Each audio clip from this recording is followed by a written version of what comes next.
Okay, well, we're in July.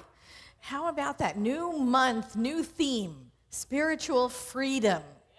Yeah. And here we are on this beautiful Independence Day weekend, or as we call it now, the original Brexit.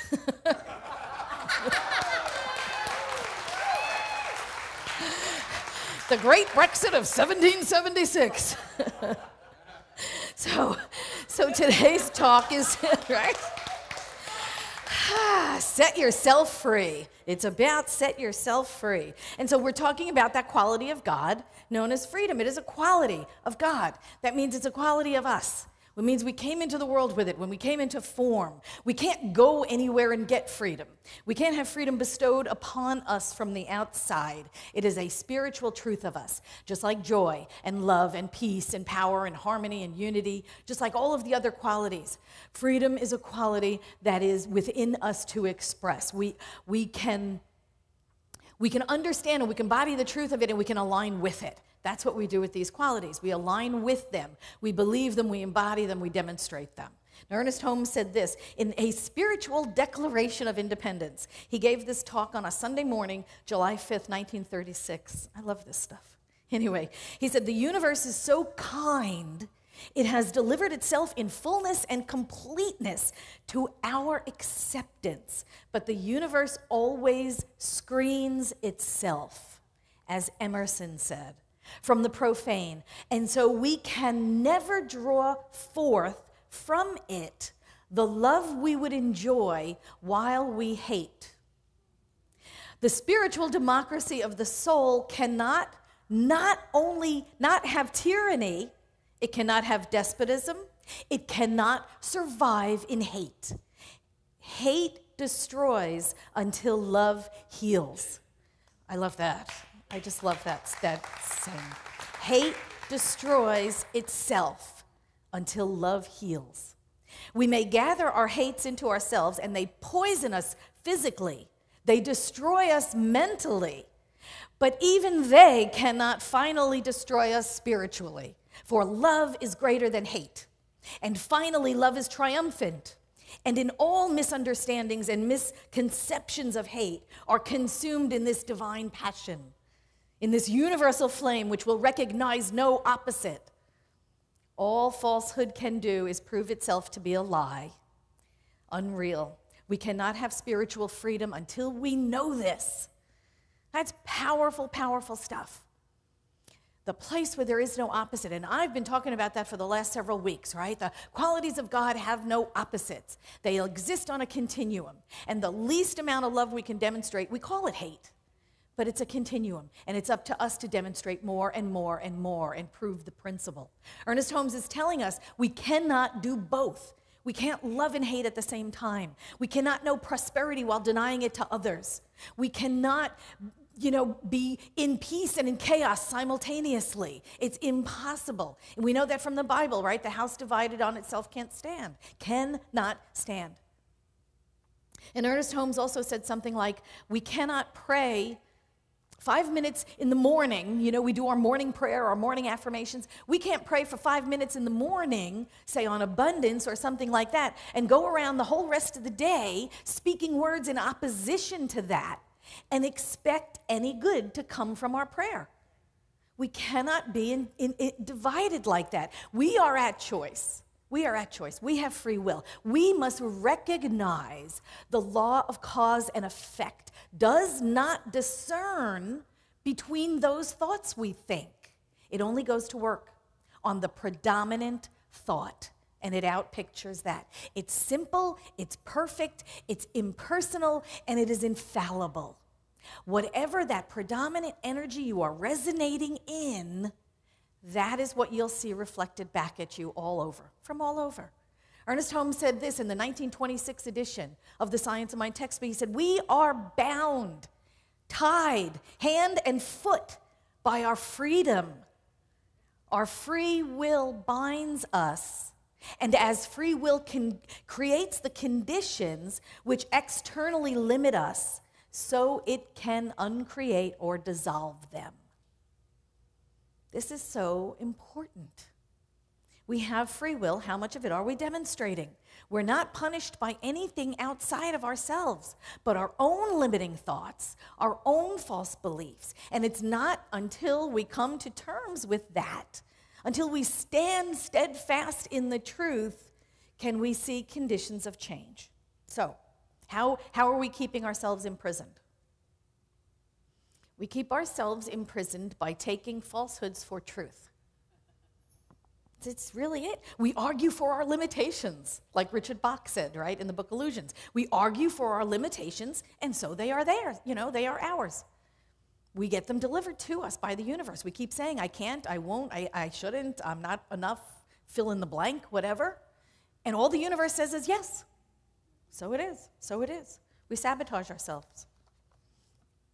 Now, if you're Facebook friends with Vision, you would have seen a post this weekend, and I loved it. It said the 3 ways we sabotage ourselves is blame everything on others, complain about everything, and never express gratitude. That's basically it. When we complain, when we blame everything on others, we're the victims of our own lives, and that's the way we're writing the story. So we have no power. When we blame everything on others, that means we have no power of our own. And it's the external forces that are at work in our lives. We complain about everything, that means we're stuck in the conditions. Because it's the conditions or the things we complain about. We don't complain about the truth of us. We don't complain about our power or our love or our joy. We always complain about the condition. And the condition is another falsehood. It's a temporary thing. It's a thing of the physical world. It comes and goes like that. And never express gratitude. Well, we have a tendency to do that. And those are the ways we keep ourselves imprisoned. We are these remarkable things, We claim, we come here on Sundays, I know, and during the week, I know you do, I know you pray, I know you meditate, and we claim we are spiritual beings having a physical experience, right? How many times have you said that? I am a spiritual being and I'm having a human experience. But then we go around the whole day complaining about the human experience and not acknowledging the physical, the spiritual being that we are, right? We get all caught up in the condition. Now, here's the spiritual truth of us. We are nothing but energy.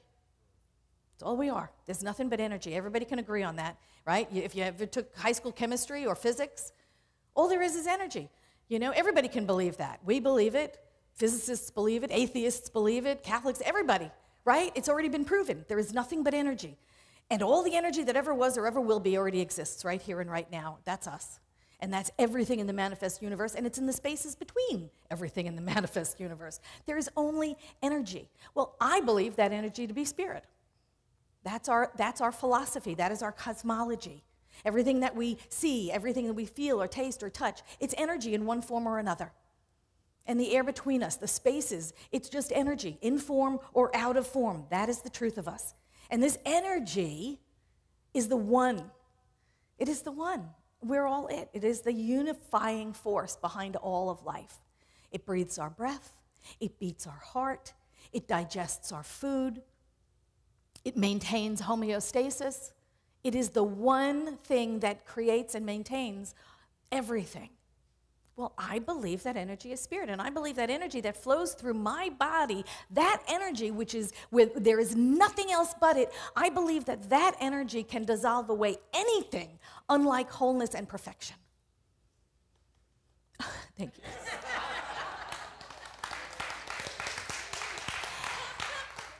That energy that has created the entire universe, set the planets in their orbits, is burning the suns, is creating galaxies while we're sitting here. That energy is the only truth about us. It is the only truth about us. That energy is flowing through our bodies right now. And if you don't think that that energy can do remarkable and amazing miracles, then you're selling it short. It is the only truth of us, and it can flow through our bodies, and it can dissolve away anything unlike itself. Whole, perfect, and complete. But here's the thing. What do we think about? Well, we don't usually think about our bodies. Do we think about our physical health at all? When do we think about our physical health at all? Some of us express gratitude for our bodies on a regular basis, right? You're laying in bed, you wake up in the morning, you start with your toes, and you just work all the way up your bodies. But honestly, I think most of us don't.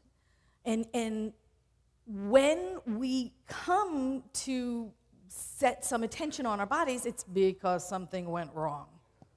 I mean, really, honestly, isn't that when we express gratitude or we express our positive affirmations? It's not until we get sick that we start affirming our health. It's not until something goes wrong do we start turning attention to it, right? How many times do you wake up in the morning and just you're grateful for your intestines? You know, it's like, okay? I mean, it's like it doesn't usually happen until something goes like terribly wrong. Then all of a sudden you're affirming health for your intestines. But where's the gratitude for them working right, working correctly, you know? And it goes with all parts of your body. We have free will. We can dwell in the freedom. We can dwell in the joy. We can dwell in the health that we have. We don't have to just ignore our bodies until something goes wrong with them, and then all of a sudden we're doing all of our positive affirmations. Where are we spending our mental energy? You know, we're at choice. And wherever we're spending our mental energy, that's what we're marinating in. That's what the universe is giving you back. That's really what it is. So spiritual freedom means your freedom to manifest. Your freedom to manifest your good or your not so good. So we keep ourselves imprisoned by blaming others for our conditions, complaining about other things, and never expressing gratitude. What do we need to turn it around? Well, if you were a Facebook friend of Visions, there was a follow-up post to that first one this weekend. And it also said, take responsibility for the things you want to change, never talk about your problems, and be immersed in the attitude of gratitude. Real simple. Take responsibility for things you want to change, which does not mean taking the blame for where you are or how life got to be where it is or beating yourself up because it's something less than what you had imagined. That's just blaming yourself. That's that same old-time religion, you know, and that's just saying, well, now God did it to me instead of, you know, my boss or my parents. So I'm not talking about taking the blame. I'm talking about taking responsibility. Here I am. This is what's happening. What am I going to do with it? What am I going to do with it? That's taking responsibility. Never talk about your problems. Never, ever talk about your problems. Why? Because it's the condition. It's the condition. It's not the truth. And the condition's going to change like that. It always does. It always does. And be immersed in the attitude of gratitude. Recognize when things are going right.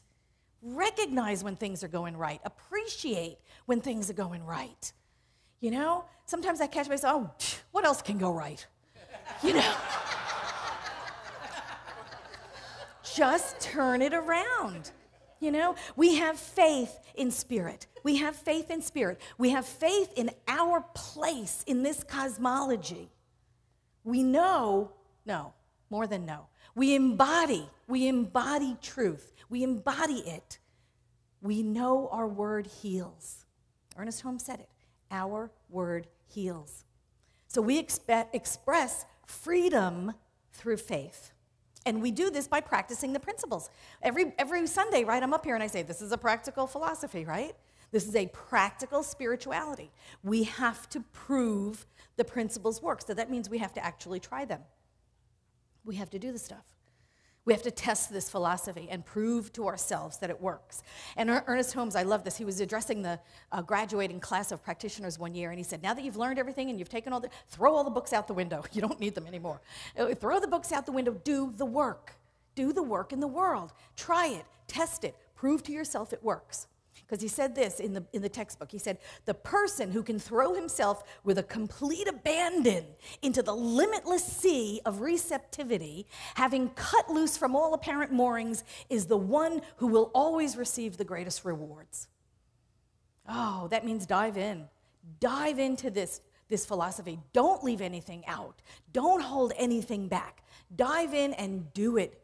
We can no longer be lukewarm about this stuff.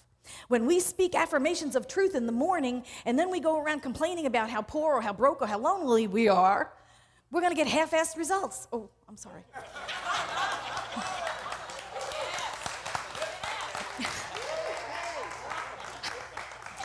We have to speak our word with power and conviction and let it go forth. We speak our word with power and conviction and then we let it go forth. The rest is up to spirit. The rest is up to spirit. And this is why when we teach the 5-step prayer process, when we teach affirmative prayer, this is why we talk about the difference between outlining and choosing. Right? All you prac students, you know what I'm talking about, right? What's the difference? That's the biggest question when you're teaching the 5-step prayer. Well, but I don't understand. But what are you talking about choosing and outlining, and how are they different? Ernest Holmes said, we know, and I know it confuses some people, but we do make this distinction, the difference between the condition and the quality. When we talk about choosing, we are referring to the experience we're going to have. I'm praying joy into my life. I'm praying love. I'm praying unity. I'm praying peace. That is the choice we're making. When we start getting into people, places, and things, oh, this is how it has to come to me. I need this job. I need that office. I need the window spot. I need whatever. Then we're into the condition.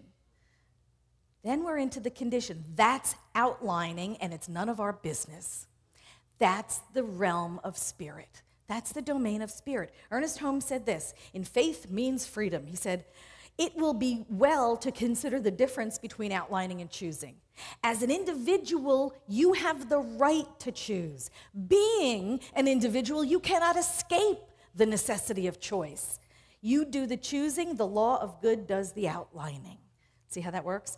This is the distinction between choice and outline. He goes on to say this, if you choose to plant a tomato seed, you will have chosen a tomato plant.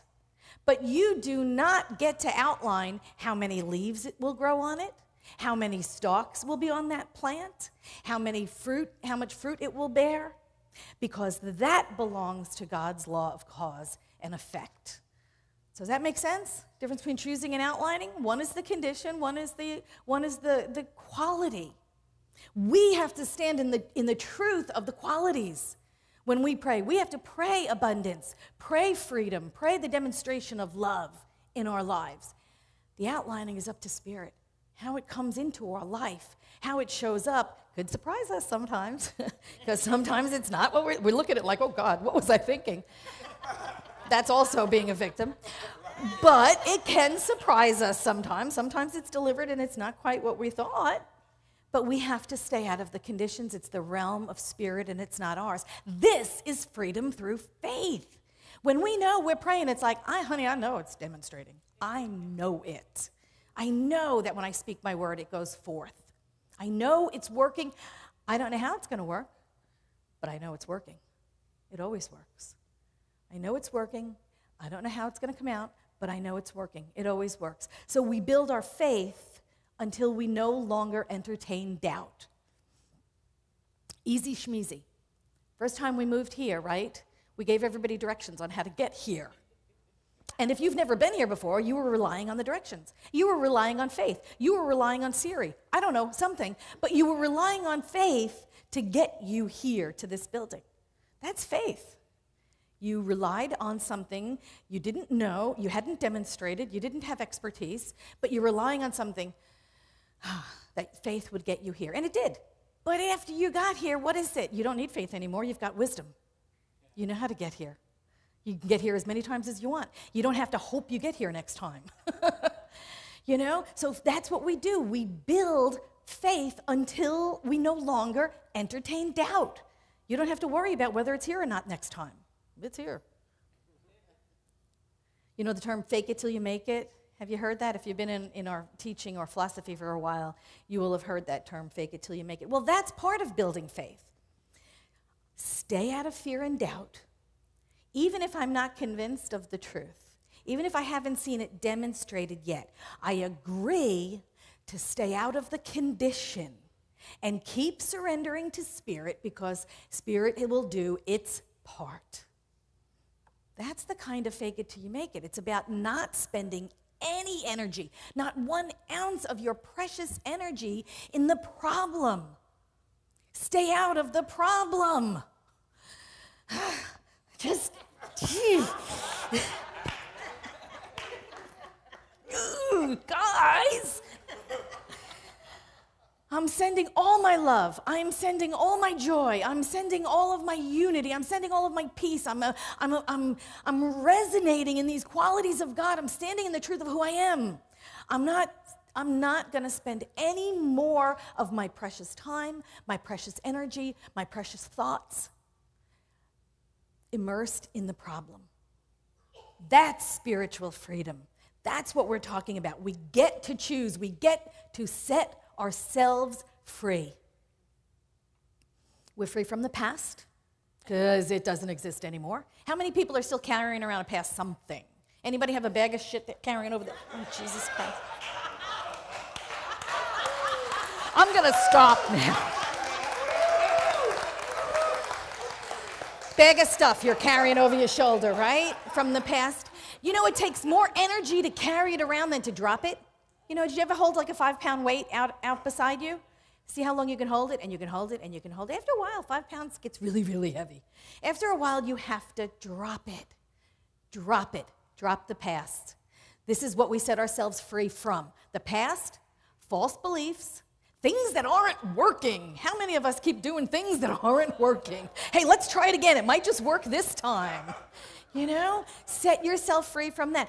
Set yourself free from thoughts we hold that are not true. And the only way we can do that is by saying, hey, this thought I'm thinking right now, is that mine? Is it true? Does it serve me, the me I am today? Or if it doesn't, get rid of it and get a new thought. That's why they call this new thought. Did you know that? See, isn't that clever? They call this new thought. We have a new thought, then it takes the place of the old thought, and things change in our manifest life. We set ourselves free from those things. We set ourselves free from all of those things of the past. That is the change your thinking part of our tagline, right? We free ourselves from the past, false beliefs, things that aren't working, self-imposed limitations, thoughts based on things that are not yours. That's change your thinking. And then we set ourselves free by setting new intentions, taking baby steps in the directions of our goals, declaring our self-worth, and testing these principles, trying them and testing them. That is the change your life part. You've heard of that universal saying, right? In our faith tradition, change your thinking, change your life. That's what we're doing. Changing our thinking is the stuff we're freeing ourselves from. Changing our life is the things we set ourselves free by doing. So experiment with this stuff. Test it. Try it. If you've not been in a class, take a class and learn at a deeper level how to put these principles into motion. Set up your own experiment. Set up your own experiment. By sundown today, I'm going to see a Jersey cow. Something. I mean, I don't know. Pick something. You know, in the book Illusions, what was it, a blue feather? You remember reading the book Illusions, right? It was a blue feather. He's going to see a blue feather. And sure enough, one came floating into his experience. Try these principles. Set silly, goofy things up for yourselves. Try those challenges. Experiment with this stuff. Prove that it works. These are baby steps. They manifest something you have no resistance to. You see, that's the thing. That's when we start building our faith, we build on these small things we have no resistance to. I'm going to run into an old friend I haven't seen in 100 years, you know, and you do. You have no resistance to it. You're going to stand here and go, I'm going to manifest $1 million by sundown. Oh, really? Because you have a lot of heat around maybe that button, you know? Maybe there's financial stuff. Maybe there's a lot of resistance in that area. Start small. Start baby steps. Prove the principles. And as you prove and things manifest in your life begins to change little by little. This is how we free ourselves. Reverend Marcia Sutton and Lloyd Strom wrote the curriculum, The Principles of Financial Freedom. And it's a wonderful book. And they did a worksheet called Fear to Faith, the Fear to Faith worksheet. And it's a wonderful thing, and you have to, it's left brain, right brain, it's all over the map. It's wonderful. But it's, at the bottom of it, they have a releasing prayer. And this is a wonderful, wonderful tool to be able to start this process of changing our lives little step by step. At the bottom of the page, there's a prayer called a releasing prayer. And there's all body movements that go into it and everything. And it says, I release my belief in. Okay, on the left, I release my belief in, and what is that thing? It's the thing that you want to get rid of. It's the false belief. It's the limiting belief. It's the thought of fear, right? So you put on that line what that fear is, you know, and a lot of people, it's like, you know, okay, so like say we're going to do abundance. Abundance is a quality of God. So I'll release my fear in lack. Okay, does that make sense? This is where you put your false belief. I release my belief in lack. And then, this is the tricky part, was the second line. With your right hand, you say, and I release my need to. I release my need to. And what that is the thing that you do when you start feeling this thing. Okay? It's a real tricky turnaround. But this is what we do. I release my belief in lack. I release my need to. Whatever you do when you start feeling lack. Some people shop. You know, go figure, right? But I mean, some people, that's the automatic response. Or people hide. They go under, you know. They don't return phone calls and they don't, whatever that is, isolate. Whatever that thing is you do to try to drive away this fear. Try to drive away feeling the fear, okay? And then the third line is, I am grateful that God is the, whatever that quality of God is. So in this case, it would be abundance, right? Abundance that I am. You bring it down to yourself because you already are those qualities there within you. And this is how we affirm truth. This is how we release the fear. We release the need to do those human things we do to try to cover up the fear. And we embrace the truth of God that we are. And we bring it down within us. And that is the quality of God. This is our word of truth. This is the word of truth. This is the truth of who we are. We declare our spiritual independence, and it sets us free. Ernest Holmes said this. He said, this I, which appears sick, miserable, which appears to fluctuate with the vicissitude of change and chance, is stable, real, dynamic, divine, an individualization of a universal God, presence, spirit, power. This self in conscious unity with the divine, touching that which is true. Touching that which is true. No longer denying, no longer even affirming, but embodying, has within itself the totality. For one with God constitutes all power, all presence, all law, all cosmos itself. Let us then set up this democracy of spiritual independence in our lives until that which is bound is loosened. The light of heaven, glancing through the windows, shines on this imprisoned splendor and sets the captive free. Yeah.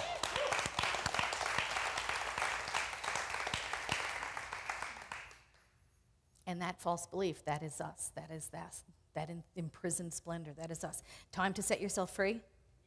Yes. Time to experience spiritual Independence Day? Absolutely. I know and affirm that for all of you. Thank you so much.